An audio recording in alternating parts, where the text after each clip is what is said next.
ഇപ്പോൾ കെ മുരളീധരൻ മാധ്യമങ്ങളെ കാണുന്നുണ്ട്. അതിലേക്ക് അന്വേഷണം സുതാര്യമാകണം.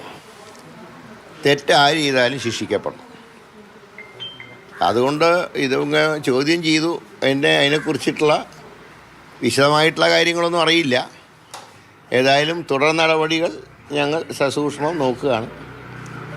സാഹചര്യങ്ങൾക്കനുസരിച്ച് അന്ന് ഞങ്ങൾ പ്രതികരിക്കാം. അക്കാര്യം പ്രതിപക്ഷ നേതാവ് അക്കാര്യം സൂചിപ്പിച്ചിട്ടുണ്ട്. ഈ അന്വേഷണത്തിൽ തൃപ്തിയുണ്ടോ? ഇത്ര നാളും കടകംപള്ളി പോലുള്ള ആളുകളിലേക്ക് എത്തുന്നില്ല, അന്വേഷണം തൃപ്തി ഇല്ലാതെ നിലപാടുണ്ടായതല്ലോ. ഇപ്പോൾ അന്വേഷണം തൃപ്തിയുണ്ടോ? എങ്ങനെയാണ് അന്വേഷണം? അല്ല, അതിൻ്റെ റിസൾട്ട് പുറത്ത് വരണമല്ലോ. ഒരു എക്സാം എഴുതി കഴിഞ്ഞാൽ ഉടനെ തൃപ്തി എന്ന് പറയാൻ പറ്റില്ല. റിസൾട്ട് വന്നാലേ പറയാൻ പറ്റും. റിസൾട്ട് വരട്ടെ. എന്താണ് അന്വേഷിച്ചതിൻ്റെ ഇപ്പോൾ പ്രശാന്തിനെയും ചോദ്യം ചെയ്തു എന്ന് പറയുന്നു.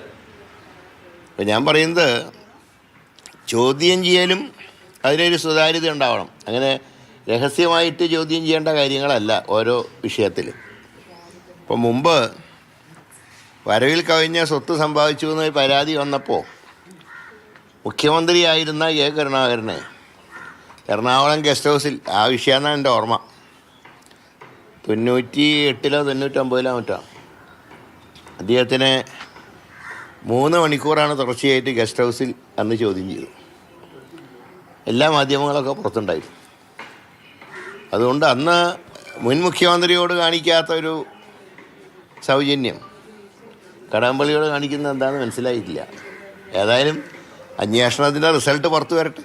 ഇനി കൂടുതൽ ചോദ്യം ചെയ്യലുണ്ടാകുമെന്നും പറയാൻ കഴിയില്ലല്ലോ. ഇതായാലും അന്വേഷിക്കട്ടെ. ഇപ്പോൾ കോടതി 1-2 തവണ അസ്വസ്ഥത പ്രകടിപ്പിച്ചപ്പോഴാണ് മനസ്സോടെ ചോദ്യം ചെയ്യലിലേക്ക് സ്പെഷ്യൽ ഇൻവെസ്റ്റിഗേഷൻ ടീം എത്തിയിട്ടുള്ളത്.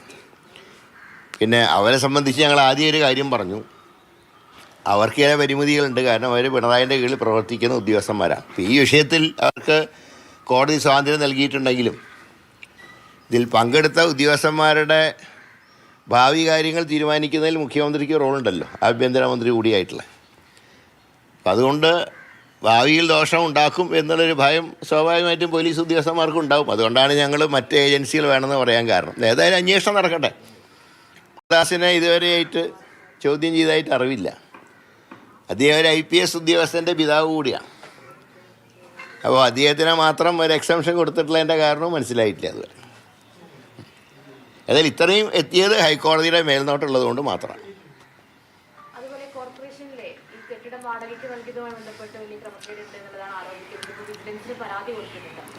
അല്ല, അതിനിപ്പോൾ അതിൻ്റെ വഴിക്ക് അന്വേഷണം നടക്കട്ടെ. അതിപ്പോൾ കോർപ്പറേഷൻ്റെ പുതിയ ഭരണസമിതി തീരുമാനിക്കട്ടെ.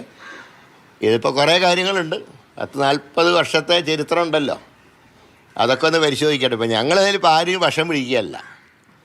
42 വല്ല അഴിമതി പറഞ്ഞ ഞങ്ങളും കൂടെ പറഞ്ഞ അഴിമതിയുടെ ചിലതാണ് ഇപ്പോൾ കുറേശ്ശെ പുറത്തു വരുന്നത്. BJP ഭരിക്കാൻ തുടങ്ങിയിട്ടേ ഉള്ളൂ. ഒരു പാർട്ടി ഭരണത്തിൽ കയറിയാൽ 3-ാം ദിവസം അഴിമതി പറയാൻ പറ്റില്ലല്ലോ. പറയാൻ വേണ്ടി പറയരുത്. അവരുടെ ടേൺ കിടക്കുകയാണ്. ആ നേരത്തെ ഞങ്ങൾ പറയും. ഇപ്പോൾ കഴിഞ്ഞ ഭരണസമിതി ചെയ്ത അഴിമതിയുടെ കാര്യം വന്നപ്പോൾ ഞങ്ങളത് സൂചിപ്പിച്ചു. അതിന് വേറെ ബാന്ധവം ആരോപിക്കേണ്ട കാര്യമൊന്നുമില്ല. അങ്ങനെ ആരോപിച്ചാൽ ഞങ്ങളത് മൈൻഡ് ചെയ്യാനും പോകുന്നില്ല. ഏതായാലും അതിൻ്റെ കാര്യത്തിൽ കോർപ്പറേഷൻ തീരുമാനിക്കട്ടെ, ഒരു ചർച്ച ചെയ്ത് തീരുമാനിക്കട്ടെ. പക്ഷേ ഒരു കാര്യമേ ഉള്ളൂ, കോർപ്പറേഷൻ്റെ ശരിയും തെറ്റൊക്കെ കോർപ്പറേഷൻ ഭരണസമിതിയിൽ ചർച്ച ചെയ്യപ്പെടണം. കഴിഞ്ഞ 5 വർഷക്കാലം കഴിഞ്ഞ ഭരണസമിതിയുടെ തെറ്റുകുറ്റങ്ങൾ ചർച്ച ചെയ്യപ്പെട്ടില്ല. കാരണം അന്നത്തെ മുഖ്യ പ്രതിപക്ഷം, ഞങ്ങൾക്ക് അതിനോട് അന്ന് യോജിപ്പുണ്ടായിരുന്നില്ല. അന്ന് BJPക്കാർ യോഗം പലപ്പോഴും കൂടാൻ. കെ മുരളീധരൻ മാധ്യമങ്ങളെ കണ്ട് സംസാരിക്കുകയാണ്. ഇപ്പോൾ അദ്ദേഹം കോർപ്പറേഷനിലെ തലസ്ഥാനത്തെ ഷീലകയും പ്രശാന്ത് തമ്മിലുള്ള വിഷയത്തെ പറ്റിയാണ് സംസാരിക്കുന്നത്. അതിന് മുൻപ് ശബരിമല സ്വർണ്ണക്കൊള്ളയുമായി ബന്ധപ്പെട്ടായിരുന്നു അന്വേഷണത്തെ പറ്റിയാണ് സംസാരിച്ചത്.